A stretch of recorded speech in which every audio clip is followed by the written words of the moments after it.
Hey guys, this video is going to talk to you about how to write really good sentences.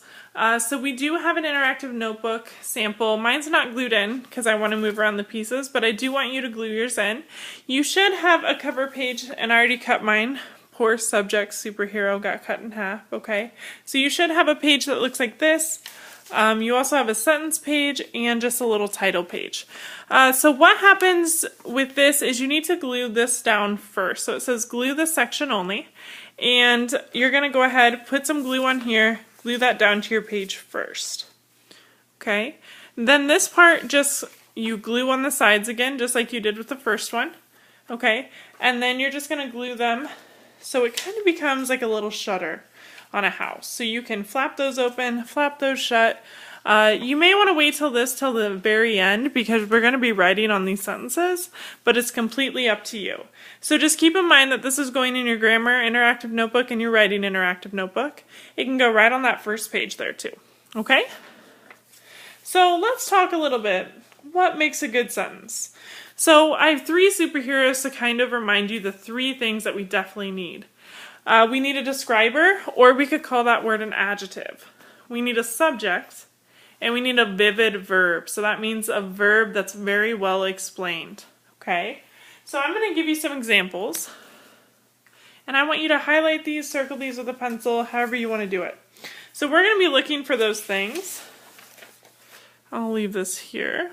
So we have our reference. We're going to be looking for those things on our sentences here. So the angry wolf stalks. So you should be watching this video after you watch the 1 minute relapse or recap of Little Red Riding Hood. So these all go together with that. So the angry wolf stalks. So my subject, I know my subject or my noun is going to be wolf. That is the main thing here. So I'm going to go ahead and just put a little box around that. I know that's my subject. Now, I know that I have a describer in here, and that's going to be angry. It's telling me how this wolf is interacting. So he's very angry. That's my describer. Here is my subject. And I know the doesn't really, it helps start the sentence, but I know the word stalks is something that you could do. If you're stalking someone, it means you're following them. So the wolf definitely stalked Little Red Riding Hood. He wanted to know where she was. So that's going to be my vivid verb. And when I have all those three combined, that means I have a great, good sentence. Okay? Let's go ahead and keep going. So the cheerful girl meanders. So that's kind of like she just walks around. So I definitely know my subject is going to be girl. Cheerful is going to be my describer, my adjective. And meanders, which is like walking, is going to be my verb. It's something that we can do. The next one, the swift creature approaches the house. So this one gets a little bit longer. Don't let it trick you because you all are smart. So let's start with the subject. I think that's the easiest thing to do. The subject is usually the easiest to find. So we definitely know that it's creature. Creature is coming. We have house too. But we're really looking on that creature because it's going to give us that describer and our vivid verb with it. So we know that creature is our subject. Swift. So the swift creature approaches the house. So if you're a swift creature, it means you're not messing around. You're kind of spy-like. You know what you're doing. You're going to kind of not be seen. So the wolf is a very swift creature, which would be a describer. And what he's doing in this is he's approaching the house. He's trying to get into that house to get Little Red Riding Hood. Let's go ahead and do a couple more, and then I'm going to turn you loose to finish the rest.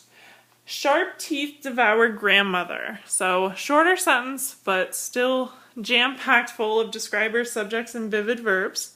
So we're going to go ahead and find the subject. And it's actually going to be a little bit out of order, so don't let this throw you off. Grandmother is our subject. She's our noun. That's who we're looking for, grandmother. Now, our describer, oh, I'm sorry. our subject is actually teeth. Grandmother is part of our subject too, but teeth is going to be surrounded by that verb and our describer. That was my bad. So sharp is going to be our adjective or our describer. This is our subject, not grandmother. Sorry about that. And our vivid verb is devour. So he's eating, just chewing her up and devouring her. So that's our vivid verb. Go ahead with this practice. I want to see what you can do with these sentences here. I'm going to go ahead and read them aloud. You get to mark where the describer, subject, and vivid verb are.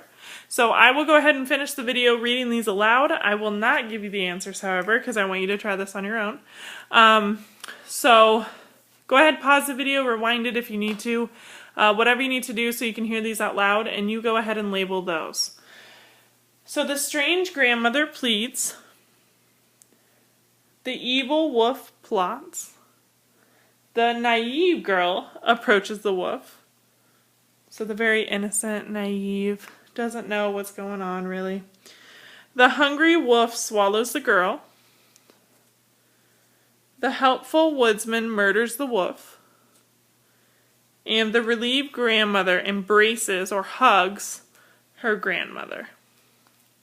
All right, go ahead and finish those up for me.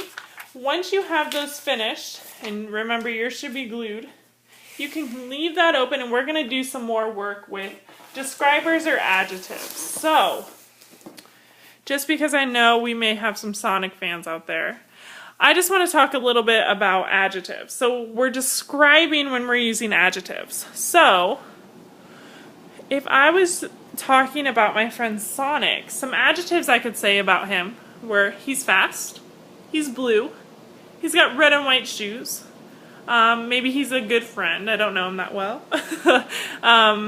So he has a lot of characteristics, a lot of adjectives that we can use to describe him. So a little bit more practice with that is, let me cover up this other page real quick. We're going to use this adjectives page. It's just going to, it's going to ask you to write each adjective and describe. You don't have to write, okay? What I want you to do is you're going to see your subjects or your nouns underlines. I want you to circle what adjectives are there describing that. So for example, the azuela is a spectacular plant. Okay, so they underlined our noun plant for us, so I know I'm going to circle spectacular because it's describing how the plant is. 2, it has superb, beautiful flowers. Flowers is my noun, my subject. And I know my adjective that describing it is actually 2. It's going to be superb and beautiful. Okay, so why don't you go ahead and do 3 through 8. I will continue to read these out loud. I will, however, not give you any answers. So you try those on your own. When you're finished, you can go ahead and put those to the side. You will be handing these in. I will look them over. And you may go ahead and pre-read. So number 3. It will grow wherever winter temperatures are not too low. So your subject is temperatures.